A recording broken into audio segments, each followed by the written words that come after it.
वज़ीर दिफ़ा राजनाथ सिंह का कहना है कि कश्मीर और बाकी मुल्क के दरमियान खलीज को ख़त्म करना हुकूमत की अवलीन तरजीह है। उन्होंने कहा कि पाकिस्तान ज़ेर कब्ज़ा कश्मीर के बगैर जम्मू कश्मीर नामुकम्मिल है, जिनके साथ मज़हब के नाम पर इम्तियाजी सलूक रवा रखा जा रहा है। उनका कहना है कि साबिक़ फ़ौजियों ने मुल्क की हिफाजत के लिए हर जंग में हमेशा दुश्मन के दांत खट्टे किए हैं।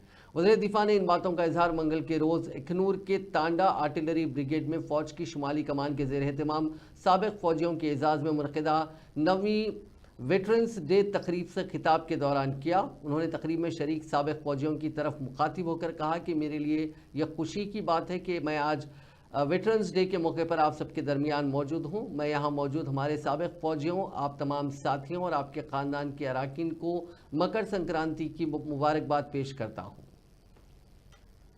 वही स्थान अखनूर का है, वही स्थान यह कश्मीर का है। हिमालय की तलहटी में स्थित यह क्षेत्र अपने आप में बहुत ही सुंदर जगह तो है ही, इसके साथ साथ इस स्थान का एक ऐतिहासिक महत्व भी है।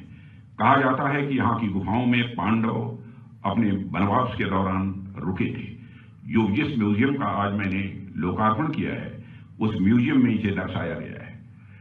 भगवान परशुराम का भी इस धरती से नाता रहा है। लेकिन साथियों, पर्यावरण की सुंदरता को समेटे हुए यह स्थान क्लाइमेट की दृष्टि से भी कहीं ज्यादा दुर्गम भी है।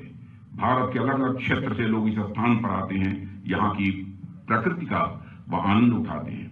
लेकिन एक बात यह ध्यान देने वाली है कि जो भी व्यक्ति इस स्थान पर आता है वह इसका अनुभव कर पाता है कि यहाँ पर रहना कहीं ज्यादा चुनौती भरा काम है। लोग तो कुछ दिनों के लिए आते हैं, घूमकर चले जाते हैं, लेकिन आप सब ऐसी जलवायु में भी, ऐसे माहौल में भी तमाम चुनौतियों के बावजूद एकदम मजबूत, मुस्तैदी